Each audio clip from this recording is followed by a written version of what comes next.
अगर आप एक स्टूडेंट हैं तो आपको पार्ट्स ऑफ स्पीच अच्छी तरह लाजमी आने चाहिए। वो इसलिए कि अगर आप पार्ट्स ऑफ स्पीच को अच्छी तरह अंडरस्टैंड कर लेते हैं तो फ्रेंड्स आपको ये समझ आ जाएगी कि ये जो वर्ड्स हम यूज़ कर रहे होते हैं इनका बेसिकली फंक्शन क्या होता है। कभी तो आप एक वर्ड को एज ए नाउन यूज़ करते हैं, कभी as a verb, as an adjective, as an adverb. तो ये आपको कैसे पता चलेगा? उसके लिए आपको पार्ट्स ऑफ स्पीच का आना बहुत ज़्यादा ज़रूरी है। आप अगर अपनी कम्युनिकेशन को बेहतर बनाना चाहते हैं तो उसके लिए भी पार्ट्स ऑफ स्पीच आपको लाजमी आने चाहिए। तो पार्ट्स ऑफ स्पीच का मसला 100% क्लियर हो जाएगा अगर आप 10 डेज़ पर मुश्तमिल ये कोर्स मेरे साथ कर लें। फ्रेंड्स, अगर आप हमारे साथ ऑनलाइन स्पोकन इंग्लिश कोर्स की क्लासेस ज्वाइन करना चाहते हैं, अभी हमारे दिए गए व्हाट्सएप नंबर पर कॉन्टैक्ट करें। So friends, let's get started. दोस्तों, प्रीवियस सबक में हमने आपको प्रैक्टिस करवाई थी नाउन की। आपको समझ नहीं आया या आप उसको समझना चाहते हैं तो उसका वीडियो का लिंक आपको नीचे डिस्क्रिप्शन में मिल जाएगा। आपने वो वाला लेसन लाजमी देखना है। नाउन की तमाम टाइप्स आप अच्छे से समझ जाएंगे अगर आप हमारे पहले दिन का सबक है उसको अच्छे से देख लेंगे। तो फ्रेंड्स, आज के सबक में हम बात करेंगे वर्ब की। वर्ब क्या होता है? जब भी आपसे पूछा जाए या स्टूडेंट से पूछा जाता है कि वर्ब क्या होता है, स्टूडेंट्स कहते हैं कि जो एक्शन के बारे में बात करे। आज मैं आपको बताऊंगा कि वर्ब सिर्फ वो नहीं होता है जो एक्शन के बारे में बात करे, बल्कि वर्ब किसी और सिचुएशन में भी यूज़ होता है। वो कैसे? सबसे पहले आप इस डेफिनेशन को देखें। वो लफ्ज़ जो किसी काम या हालत को ज़ाहिर करे। तो आज के बाद आपके माइंड में ये क्लियर हो जाना चाहिए कि वर्ब सिर्फ ये नहीं होता है जो एक्शन के बारे में बात करे, आपको ये बताए कि यहाँ पर कौन सा एक्शन हो रहा है, खाने का, पीने का, सोने का, बल्कि ये हालत को भी बताता है, यानी state of being. Simple word में आपको ये बताऊं कि ये आपकी हालत को बताता है। ठीक है कि आपकी क्या हालत है, आप क्या कर रहे हैं, प्यार करते हैं, आप नफ़रत करते हैं, आप गायब हो जाते हैं। तो इस तरह के जो वर्ड्स होते हैं ये आपकी हालत को भी बताता है। आगे जब जाकर हम इसकी एग्जांपल्स को टच करेंगे तो आपको 100% क्लियर हो जाएगा कि किस तरह एक वर्ब स्टेट ऑफ बीइंग यानी हालत को भी बताता है। सबसे पहले आप ज़रा इन एग्जांपल्स को गौर से देखें, आपको कुछ समझ आ जाएगा कि वर्ब एक्शन को कैसे बताता है और हालत को कैसे ज़ाहिर करता है। ये देखें, वर्क माना होता है काम करना, प्ले खेलना, ईट खाना, ड्रिंक पीना। अगर हम स्टेट ऑफ बीइंग की बात करें तो हमारे पास वर्ड्स हैं स्मेल, टेस्ट। टेस्ट का माना क्या होता है? जायका चखना। अब ये एक्शन की बात नहीं हो रही। इसी तरह फील, महसूस करना, आप महसूस करते हैं, कोई एक्शन नहीं है। ठीक है। बिकम, बन जाना, यहाँ पर आप हालत को बता रहे हैं, जैसे कि ही बिकम्स अ डॉक्टर, वो डॉक्टर बन जाता है। तो हमारे पास दो तरह की सिचुएशंस होती हैं जो कि हम डिस्क्राइब करते हैं वर्ब के ज़रिए। वो लफ्ज़ जो किसी काम या हालत को ज़ाहिर करे ये वर्ब कहलाता है। एक्शन वर्ड्स आपको मैंने बता दिए हैं, स्टेट ऑफ बीइंग ही आपको मैंने बता दिए हैं। अब ज़रा दोस्तों वन बाय वन हम इसकी तमाम टाइप्स को अच्छे से कवर कर लेते हैं। अगर आपको पहले कभी समझ नहीं आया तो ये इसकी तमाम टाइप्स आपको 100% क्लियर हो जाएंगी। एक्शन वर्ब, सबसे पहले डेफिनेशन क्या है कि फ़ाइल के किसी भी काम को बताने को ज़ाहिर करता है। ये वही बात है, एक्शन वर्ड्स यानी जो वर्ब है वो क्या बताता है कि एक्शन के बारे में बात करता है। तो यहाँ पर एक्शन के बारे में बात हो रही है। ही ड्रिंक्स मिल्क, वो दूध पीता है, ड्रिंक्स। शी ईट्स बर्गर, यहाँ पर खाने की बात हो रही है। आई प्ले क्रिकेट, यहाँ पर खेलने की बात हो रही है। तो ये एक्शन वर्ड है। अब ये देखें, हमारे पास कुछ एक्शन वर्ड्स हैं। ईट खाना, स्लीप सोना, गो जाना, प्ले खेलना, यूज़ इस्तेमाल करना, हक गले लगाना। तो एक्शन वर्ब क्या होते हैं? जो किसी काम के बारे में बात बताएं आपको कि कौन सा काम हो रहा है, खाने का हो रहा है, पीने का हो रहा है, सोने का हो रहा है, जाने का हो रहा है, खेलने का हो रहा है। इसे हम कहते हैं एक्शन वर्ब। क्लियर हो गया? आगे दोस्तों हमारे पास है ट्रांजिटिव वर्ब। ये आपने लाजमी सीख लेना है। ट्रांजिटिव वर्ब कैसे बोलना है? ट्रांजिटिव वर्ब वो फेल जो मफूल के बगैर अपना माना मुकम्मल नहीं दे सकता।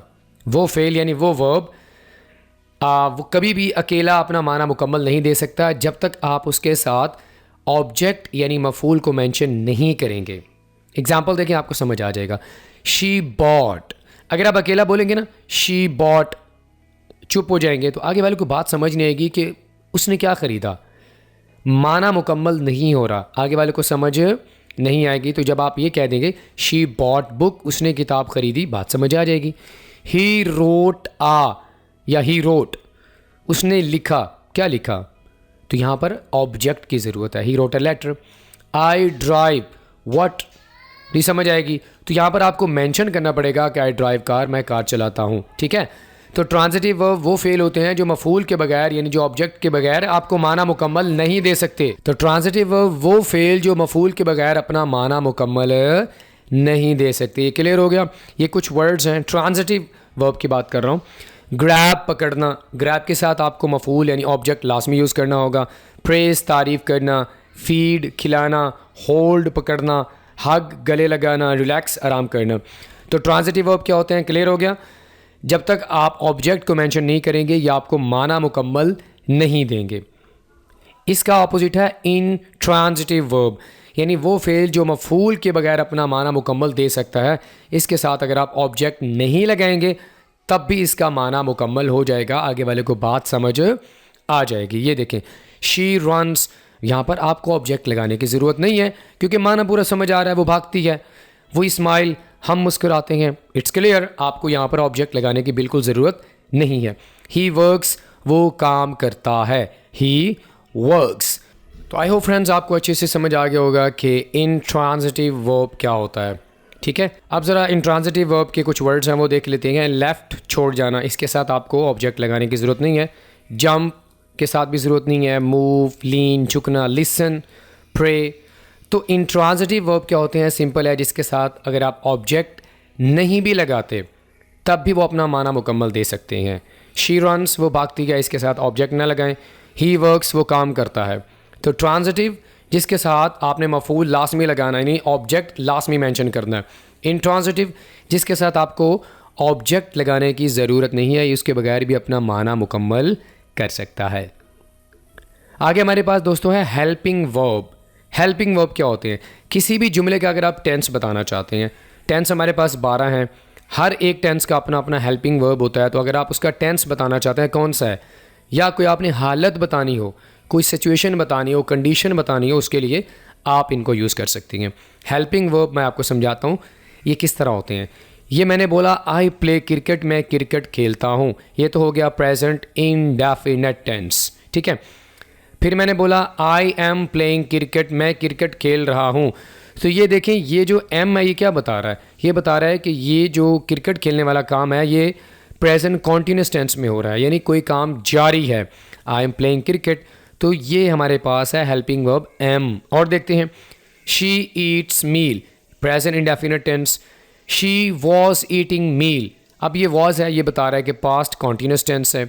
शी वॉज ईटिंग मील, वो खाना खा रही थी। ही स्लीप्स, वो सोता है। यहाँ पर अगर हम हैज़ लगा देंगे तो ये क्या बन जाएगा, प्रेजेंट परफेक्ट टेंस बन जाएगा। ही हैज़ स्लेप्ट, वो सो चुका है। इसी तरह अगर आप यहाँ पर डू डज लगाएंगे तो do does present indefinite tense में इस्तेमाल होते हैं, ठीक है। हैड का इस्तेमाल हम पास्ट परफेक्ट टेंस में करते हैं। और अगर हम हैव बीन लगाएंगे तो प्रेजेंट परफेक्ट कॉन्टीन्यूस टेंस में वो बात करते हैं, ठीक है। इस तरह अगर हम विल और शेल का इस्तेमाल करेंगे तो विल और शेल का इस्तेमाल आपको पता होगा कि फ्यूचर सिंपल टेंस में इस्तेमाल होता है। तो ये टेंस क्या ये जो हेल्पिंग वर्ब होते हैं क्या बताते हैं, जुमले का टेंस बताएंगे। कोई हालत बतानी हो, इज़, एम, आर, वाज, वर का इस्तेमाल कर रहे होते हैं। तो ऐसी सिचुएशंस में हम हेल्पिंग वर्ब का यूज़ करेंगे। फ्रेंड्स आपको समझ आ गया, ग्रेट। आगे बढ़ते हैं। आगे हमारे पास है मेन वर्ब। मेन वर्ब क्या होते हैं ये भी आपने समझ लेना है, क्योंकि इस तरह के अक्सर जो सेंटेंसेज होते हैं आपके सामने आ रहे होते हैं तो आपको पता नहीं चलता कि अगर किसी एक सेंटेंस में मेन वर्ब कौन सा होगा। आपको मैं बताता हूँ एग्जांपल के ज़रिए। इमदादी फ़ेल से हटकर यानी हेल्पिंग वर्ब से हटकर जुमले में फ़ेल को असल वर्ब कहते हैं। ऐसे आपको समझ नहीं आएगा, ये एग्जांपल देखें। She is going to school, वो स्कूल जा रहा है। अब यहाँ पर मेन वर्ब क्या है, इज़ गोइंग। इज़ गोइंग ये मेन वर्ब है, ठीक है। इज़ गोइंग, अगर आप इस को एक दफ़ा हटा दें तो गोइंग यहाँ पर क्या है, चलो ये हो गया इमदादी फ़ेल, ठीक है। इसको हम साइड पे कर दें। हमने कहा था ना इमदादी फ़ेल से हट के, ये इमदादी फ़ेल है, हेल्पिंग वर्ब है। इससे हट के हमारे पास जो मेन वर्ब है वो क्या है, गोइंग है। यहाँ पर जाने वाली बात हो रही है, जाने वाला एक्शन बताया जा रहा है कि वो स्कूल जा रही है। इसी तरह ही इज़ रीडिंग, यहाँ पर पढ़ने वाला काम हो रहा है कि वो एक किताब को पढ़ रहा है। He is reading a book, ठीक है ना। तो ये हमारे पास मेन वर्ब है। वी आर ड्रिंकिंग वाटर, यहाँ पर पीने वाला काम हो रहा है, हम पानी पी रहे हैं। तो मेन वर्ब क्या होता है कि हर एक सेंटेंस में एक ख़ास एक्शन की बात की जाती है। जब तक आप उस एक्शन के बारे में बात नहीं करेंगे तो आपका सेंटेंस इनकम्प्लीट होगा। खाने का काम हो रहा है, पीने का काम हो रहा है, सोने का काम हो रहा है, जाने का काम हो रहा है, काम करने का हो रहा है, क्या काम हो रहा है, तो वो जो मेन वर्ब होगा वहाँ पर उस सेंटेंस के अंदर जो वर्ड होगा उसे हम मेन वर्ब कहते हैं। तो इमदादी फ़िल क्या हो गया? इज़ हो गया, एम हो गया, was, were, will, shall, has, have, इनसे हटके जो उनके आगे जो वर्ब होगा वो हमारे पास मेन वर्ब होगा। क्लियर हो गया फ्रेंड्स? आगे बढ़ते हैं। स्टेटिव वर्ब वो फेल जो किसी हालत, सोच, राय या जज्बात को बताने के लिए यूज़ होते हैं। फ्रेंड्स अपने माइंड में रखें कि स्टेट की बात हो रही है, ठीक है। स्टेटिव वर्ब, स्टेट, ये जो स्टेटिव है ये स्टेट से निकला हुआ है, हालत से निकला हुआ है, ठीक है। तो ये वो वर्ब होंगे जो किसी हालत के बारे में आपको बताएंगे, किसी की सोच के बारे में आपको बताएंगे, किसी की कोई ओपिनियन होगी उसके बारे में या जज्बात के बारे में बताने के लिए हम स्टेटिव वर्ब का इस्तेमाल करेंगे। एग्जाम्पल देखें, आपको समझ आ जाएगा। आई लव हिम, ये जज्बात की बात हो रही है, मैं उससे प्यार करता हूँ। लव यहाँ पर ये कोई एक्शन वर्ब नहीं है, बल्कि ये स्टेट को बताने के लिए हम इसका इस्तेमाल करते हैं। तो अपने माइंड में रखें कि ये जो लव है, लव, ये वाला वर्ड एक्शन वर्ड नहीं है बल्कि ये स्टेटिव वर्ब है। बात समझ आ गई है? ओके। आई बिलीव इन अल्लाह, अब ये मेरी एक ओपिनियन है और मेरा यकीन भी है, ठीक है, कि मैं अल्लाह पर यकीन रखता हूँ। ये बिलीव कोई एक्शन वर्ड नहीं है बल्कि ये स्टेट को बता रहा है। स्टेटिव वर्ब में आपको मैंने बताया था कि आप हालत को बताते हैं, सोच को बताते हैं, अपने जज्बात के बारे में बात करते हैं। ही फील्स हैप्पीनेस, अब यहाँ पर आप हालत को बता रहे हैं। ही फील्स हैप्पीनेस, वो खुशी महसूस करता है। I have a car, I have a car, मेरे पास एक कार है, ठीक है। तो यहाँ पर हमारे पास कुछ स्टेटिव वर्ब है, उनको देख लेते हैं। Feel, love, hate, believe, I know you, appear, ये कुछ वर्ड्स हैं जो एक्शन को नहीं बताते बल्कि स्टेट को बताते हैं। तो स्टेटिव वर्ब आपको समझ आया दोस्तों? वो फेल जो होता तो फेल ही है लेकिन ये एक्शन वर्ड नहीं होता, ठीक है, एक्शन वर्ब नहीं होता, जो किसी हालत, सोच, आपके जज्बात को बताने के लिए यूज़ होता है। ये इस तरह के वर्ड्स होते हैं जो कि स्टेटिव वर्ब होते हैं। क्लियर हो गया? अब ज़रा हम आगे बात कर लेते हैं। आगे हमारे पास दोस्तों है फेनाइट वर्ब। फेनाइट वर्ब वो फेल जिसका एक फ़ाइल होता है और कोई ज़माना बताता है। इस बात को समझिएगा, वो फेल यानी वो वर्ब जिसका एक फ़ाइल होता है यानी सब्जेक्ट होता है और ये दोनों मिलकर एक ज़माने के बारे में बताते हैं। ज़माने कितने होते हैं? ज़माना हाल, ज़माना जारी, ज़माना मुस्तकबिल, ज़माना माजी जारी। तो ये किसी न किसी ज़माने के बारे में, किसी न किसी टेंस के बारे में आपको बताएगा। एग्जाम्पल देखें, अली कुक्स मील। अब यहाँ पर ये कुक्स ये एक फेल है, इसका एक फ़ाइल क्या है? अली है। बात समझिएगा, ठीक है। तो ये आपको कौन सा ज़माना बता रहा है? ज़माना हाल यानी प्रेजेंट इंडेफिनिट टेंस, अली खाना पकाता है। अच्छा, ज़माना जारी देखें, शी इज़ टीचिंग। टीचिंग ये एक फेल है, इसका सब्जेक्ट क्या है? शी है, वो पढ़ा रही है। कौन सा ज़माना है? Present continuous tense. ज़माना मुस्तकबिल, he will play cricket. Play वो फेल जिसका एक फ़ाइल होता है, ये ही फ़ाइल है, वो क्रिकेट खेलेगा। फ्यूचर इंडेफिनिट टेंस है। ज़माना है माजी जारी, we were eating meal. Eating and we, हम खाना खा रहे थे। फिनाइट वर्ब समझ आ गया? बहुत ही सिंपल वे में आपको मैंने बता दिया कि कोई ऐसा फेल जिसका एक सब्जेक्ट भी हो और आपको कोई ना कोई ज़माना बताए, ठीक है, साथ में ऑब्जेक्ट भी मेंशन है। बहरहाल हमारा जो मेन फंक्शन है वो ये है कि वो फेल जिसका एक फ़ाइल होता है और कोई ज़माना बताए, तो ये आपको, इसको हम इंग्लिश ग्रामर में कहेंगे फिनाइट वर्ब। अच्छा, इसका उल्ट क्या होता है? Non finite verb. वो फेल जो ना किसी ज़माने को बताता है, ना शख्स को बताता है, ना ही तादाद को बताता है। इसका ऑपोजिट क्या होगा कि जो ना किसी टेंस के बारे में आपको बताएगा कि ये टेंस कौन सा है, ना ही आपको किसी ख़ास बंदे के बारे में बताएगा, ना ही आपको बताएगा कि कितने लोग हैं। वो किस तरह? जैसे कि हमारे पास कुछ एग्जांपल्स हैं। इन्फिनिटिव, इन्फिनिटिव क्या होता है कि वर्ब के साथ टू लगा दें। इस तरह के आपने बहुत सारे वर्ड्स देखे होंगे, टू प्ले, टू रन, भागना, टू स्लीप।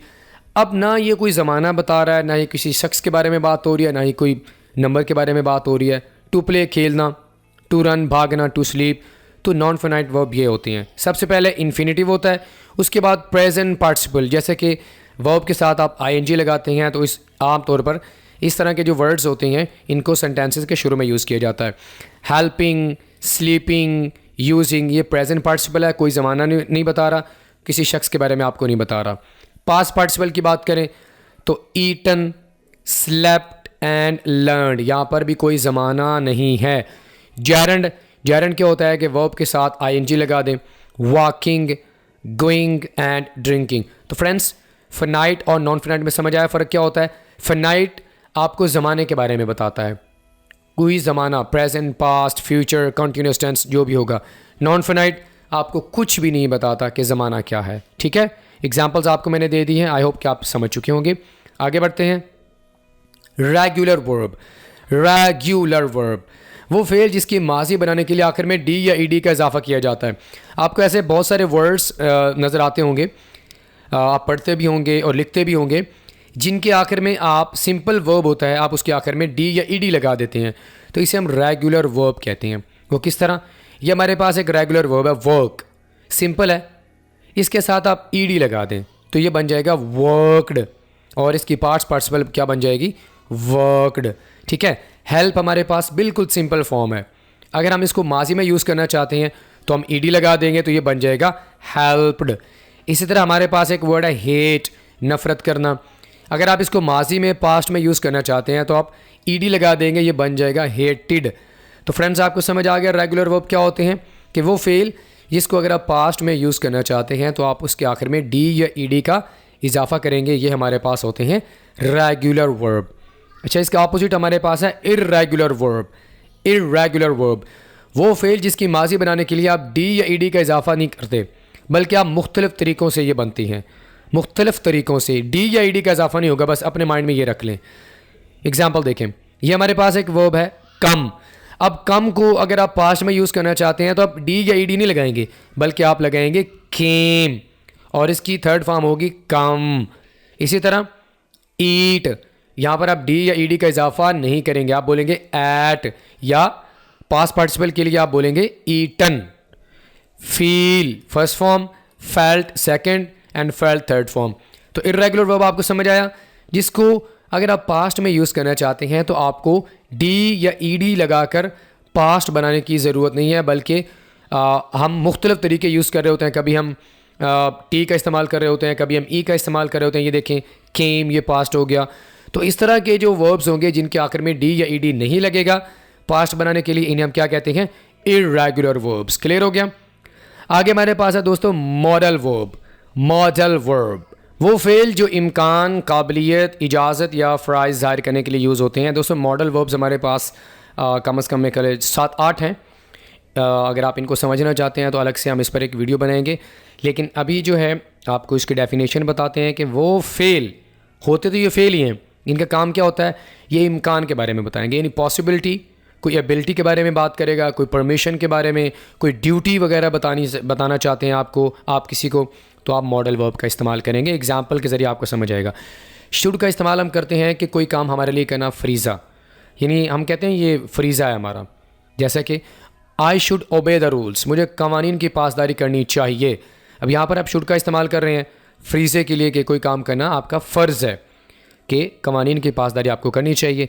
काबिलियत के बारे में बात करना चाहते हैं तो आप कैन का यूज़ करेंगे, जैसे कि she can write a letter, वो एक ख़त लिख सकती है। यहाँ पर आप काबिलियत के बारे में बात कर रहे हैं कैन का यूज़ करके। कुड का इस्तेमाल आप दरख्वास्त के लिए करते हैं, जैसे कि खुद यू गिव मी मनी, बड़े पोलाइट वे में अगर आप दरख्वास्त करना चाहते हैं तो आप कुड का इस्तेमाल करते हैं, क्या मुझे पैसे दे सकते हैं। इसी तरह मे का इस्तेमाल आप करते हैं पॉसिबिलिटी के लिए, यानी किसी काम के होने का यकीन तो नहीं है लेकिन इम्कान है। For example Ali may be late today, Ali शायद आज देर से आए।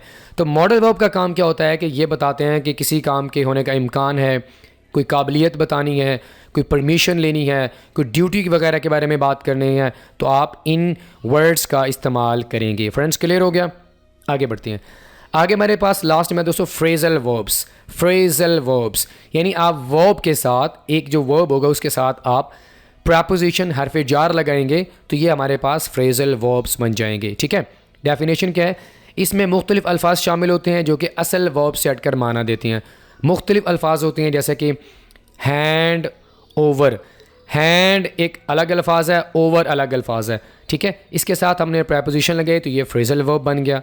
रन आउट, इनके माना भी बड़े अजीब से होते हैं। ठीक है, run out, run out, run over, इस तरह इनके माना चेंज होते रहते हैं। रन आउट का माना कमी हो जाना, एक्ट अपॉन, एक्ट के साथ अपॉन लग गया तो इसका माना अमल करना। Back out, back in, back of. तो एक ही वर्ड के साथ आप मुख्तलिफ हरफ जार लगाते रहेंगे, प्रपोजिशन लगाते रहेंगे, तो इसके माने चेंज होते रहेंगे। ये वर्ब वाले माना नहीं देते। वर्ब के माना क्या होगा? बैक का माना किसी को सपोर्ट करना, एक्ट का माना अमल करना। तो ये आपको वर्ब से हटकर माना देते हैं। हरफ जार और एक वर्ड को मिलाकर फ्रेजल वर्ब्स बनाए जाते हैं। तो फ्रेंड्स, आपको ये भी समझ आ गया कि इसमें मुख्तलिफ अल्फाज शामिल होते हैं जो असल वर्ब से हटकर आपको माना देते हैं। दोस्तों, लास्ट में हमारे पास है लिंकिंग वर्ब। लिंकिंग वर्ब क्या होते हैं कि फ़ाइल और फेल को आपस में मिलाते हैं। फ़ायदा क्या होगा? ताकि आपको मज़ीद इन्फॉर्मेशन हासिल आप कर सकें, क्योंकि एक सेंटेंस को यूज़ करने का मकसद यही होता है कि आगे वाले को बात आपकी समझ आए, और सेंटेंस एक कंप्लीट होता भी यही है कि जो आपको बात पूरी समझाए। तो लिंकिंग वर्ब का काम ये होता है कि ये फ़ाइल यानी सब्जेक्ट और फेल को आपस में मिलाता है ताकि आपको मज़ीद इन्फॉर्मेशन हासिल हो सके। अब वो लिंकिंग वर्ब कौन कौन से हैं ज़रा वो देख लेते हैं। Is, am, are, was, were, feel, looks, taste, smells, become, ये सारे के सारे लिंकिंग वर्ब हैं। लिंक का मान होता है मिलाना। तो ये फ़ाइल और फेल को आपस में मिलाते हैं। फ़ायदा क्या होगा? मज़ीद इन्फॉर्मेशन हासिल की जा सके। एग्जाम्पल देखें, सना इज़ हैप्पी। अब इज़ ने हैप्पी और सना को आपस में मिलाया है।